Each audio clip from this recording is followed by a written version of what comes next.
নমস্কার ভিউয়ার্স। তো চলুন শুরু করা যাক শ্রীমদ্ ভগবদ গীতা যথাযথের ধ্যান যোগের পরবর্তী অংশ। আজকে শ্লোক 31। সর্বভূতস্থিতং যো মাং ভজতে কত্তমাস্থিত সর্বথা বর্তমানঃপি স যোগী ময়ি বর্ততে।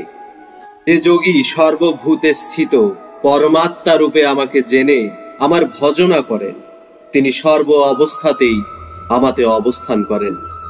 তাৎপর্য: যে যোগী পরমাত্মার ধ্যান করেন, তিনি তার হৃদয়ে শ্রীকৃষ্ণের আংশিক প্রকাশ শঙ্খ চক্র গদা পদ্মধারী চতুর্ভুজ বিষ্ণুকে দর্শন করেন।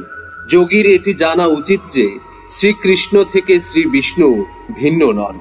শ্রীকৃষ্ণই পরমাত্মা বিষ্ণু রূপে সর্বজীবের অন্তরে বিরাজমান।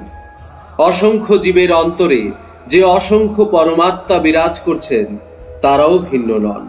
তেমনি ভক্তি যোগে নিয়োজিত কৃষ্ণ ভাবনাময় ভক্ত এবং পরমাত্মা বিষ্ণুর ধ্যানে মগ্ন যোগীর মধ্যেও কোনো পার্থক্য নেই। কৃষ্ণ ভাবনাময় যোগী এই জড় জগতে অবস্থানকালে নানা রকম জাগতিক কাজে ব্যস্ত থাকলেও সর্বদা শ্রীকৃষ্ণেই অবস্থান করেন।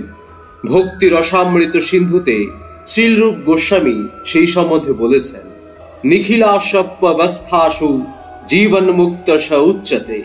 অর্থাৎ সর্বদাই কৃষ্ণ ভাবনাময় কর্মে নিয়োজিত ভগবত ভক্ত স্বাভাবিকভাবেই জীবন মুক্ত স্তরে অধিষ্ঠিত। নারদ পঞ্চরাত্রেও সেই সম্পর্কে বলা হয়েছে, দিক্কালাদ্যয়ন বচ্ছিন্নে কৃষ্ণে চেত বিধায় চ তন্ময় ভবতি ক্ষিপ্রং জীব ব্রহ্মণি যোজয়েৎ।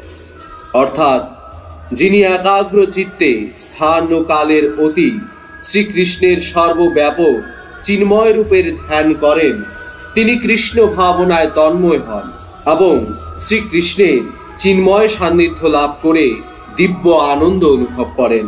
কৃষ্ণ ভাবনায় মগ্ন হওয়াটাই যোগ সাধনায় ধ্যানের সর্বোচ্চ স্তর।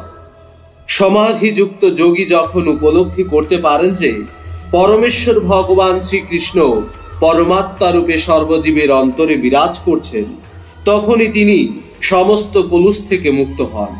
শ্রীকৃষ্ণের অচিন্ত শক্তির সমর্থন করে বেদে বলা হয়েছে, একহ পিশন বহুধা যোহ বভাতি।